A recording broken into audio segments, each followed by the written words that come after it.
कहते हैं जो शिकार खुद जाल में फंसने आए उसे पकड़ना सबसे आसान होता है। अगर आप अपनी शतरंज की बिसात को इस तरह सजाते हैं कि सामने वाला खिलाड़ी अपनी चाल चलने के लिए मजबूर हो जाए, तो आप हमेशा जीतेंगे। आज की इस वीडियो में हम आपको बताएंगे द 48 लॉज ऑफ पावर के लॉ नंबर 8 की ताकत। Make others come to you, use bait if necessary, यानी दूसरों को अपनी तरफ खींचो और अगर जरूरत पड़े तो उनके लिए लालच का चारा डालो। इसे समझाने के लिए हम आपको सुनाएंगे दो ऐसी छोटी छोटी कहानियां जो ना सिर्फ इतिहास में दर्ज हैं, बल्कि रणनीति की सबसे बड़ी मिसाल भी है। आपने गौर किया होगा कि जो लोग अपनी तरफ ध्यान आकर्षित करना जानते हैं वही असली खिलाड़ी होते हैं। वे अपनी जगह पर टिके रहते हैं और बाकी लोग उनके पास आते हैं। यही रणनीति आपको ना केवल सत्ता बल्कि सम्मान और नियंत्रण भी देती है। लेकिन इस कला को सीखने के लिए आपको सही योजना और धैर्य की जरूरत है। आज हम आपको इतिहास की दो ऐसी घटनाओं से जोड़ेंगे जो इस लॉ की गहराई को समझने में आपकी मदद करेगी। चलिए शुरू करते हैं। साल 326 ईसा पूर्व, सिकंदर महान, जो अपनी रणनीतियों और विजय अभियानों के लिए प्रसिद्ध थे, भारत की ओर बढ़ रहे थे। उनका सामना हुआ राजा पोरस से, जो पंजाब क्षेत्र में झेलम नदी के किनारे शासन करते थे। सिकंदर ने सुना था कि पोरस की सेना विशाल और मजबूत है, लेकिन उसे हराने के लिए सिकंदर ने एक अनोखी चाल चली। सिकंदर ने अपनी सेना को झेलम नदी के एक किनारे पर तैनात किया। नदी का बहाव तेज था और पोरस को यकीन था कि सिकंदर नदी पार करके उन पर हमला नहीं करेगा। पोरस ने अपनी सेना को आराम दिया, लेकिन सिकंदर ने इसका फायदा उठाया। उसने पोरस को अपनी जगह पर बुलाने की योजना बनाई। सिकंदर ने रात में अपने सैनिकों को अलग अलग जगहों पर मशाले जलाने का आदेश दिया, जिससे ऐसा लगा कि वे नदी के हर तरफ फैले हुए हैं। पोरस उलझन में पड़ गया। क्या सिकंदर हमला करने वाला है या ये महज एक चाल है?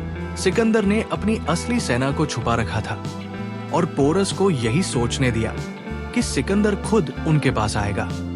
जब पोरस ने सिकंदर की असली योजना समझी, तब तक बहुत देर हो चुकी थी। सिकंदर ने नदी पार कर ली और पोरस की सेना को चारों तरफ से घेर लिया। आखिरकार पोरस को हार माननी पड़ी, लेकिन सिकंदर ने उनकी वीरता से प्रभावित होकर उन्हें उनका राज्य लौटा दिया। सिकंदर की ये जीत लॉ 8 का एक बेहतरीन उदाहरण है। सिकंदर ने पोरस को अपनी जगह से हिलाया और उसे अपनी रणनीति में उलझा दिया। वो न केवल खुद सुरक्षित रहा, बल्कि उसने अपने दुश्मन को ऐसी जगह लाकर हराया जहां वह कमजोर था। अब दूसरी कहानी। 1814 ईसा पूर्व में, जब नेपोलियन बोनापार्ट की ताकत का सूरज डूब चुका था, उसे एल्बा द्वीप पर निर्वासित कर दिया गया। ये माना गया कि नेपोलियन का युग खत्म हो चुका है, लेकिन उसकी लोकप्रियता और उसके दुश्मनों का डर दोनों अभी भी जिंदा थे। टेलेरान, जो कभी नेपोलियन के मंत्री थे, अब उसे हमेशा के लिए खत्म करने की योजना बना रहे थे। उन्होंने सोचा कि अगर नेपोलियन को मौका दिया जाए तो वो फिर से अपनी पुरानी आदतों और इच्छाओं के जाल में फंस जाएगा। उन्होंने एक ऐसी योजना बनाई जिससे नेपोलियन खुद अपने विनाश की तरफ बढ़े। टेलेरान ने कुछ अधिकारियों को भेजा, जिन्होंने नेपोलियन को बताया कि फ्रांस में लोग अभी भी उसे प्यार करते हैं। उन्होंने उसे भरोसा दिलाया कि अगर वो वापस फ्रांस लौटे तो जनता उसे फिर से राजा बना देगी। नेपोलियन, जो हमेशा प्रशंसा और शक्ति के भूखे थे, इस मीठे जाल में फंस गए। 26 फरवरी 1815 को नेपोलियन एल्बा से भाग निकला।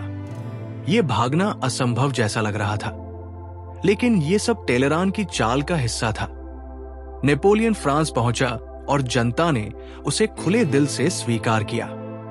उसने फिर से सेना बनाई और पेरिस की ओर कूच किया। लेकिन टेलेरान की योजना का असली हिस्सा अब शुरू हुआ। नेपोलियन ने फ्रांस को युद्ध में झोंक दिया। देश की आर्थिक स्थिति कमजोर थी और नेपोलियन की ताकत धीरे धीरे खत्म होने लगी। 100 दिनों के अंदर ही वाटरलू की लड़ाई में नेपोलियन हार गया। इस बार उसे सेंट हेलेना नामक एक दूरस्थ द्वीप पर निर्वासित कर दिया गया, जहां से वापसी असंभव थी। नेपोलियन को लगता था कि वो खेल का मास्टर है, लेकिन असल में टैलेरान ने उसे अपने जाल में फंसा लिया। उन्होंने नेपोलियन की कमजोरियों का फायदा उठाया, उसकी प्रशंसा की भूख और जीत की लालसा। Law eight make others come to you, use bait if necessary का मतलब है कि आपको अपनी जगह छोड़कर भागना नहीं है।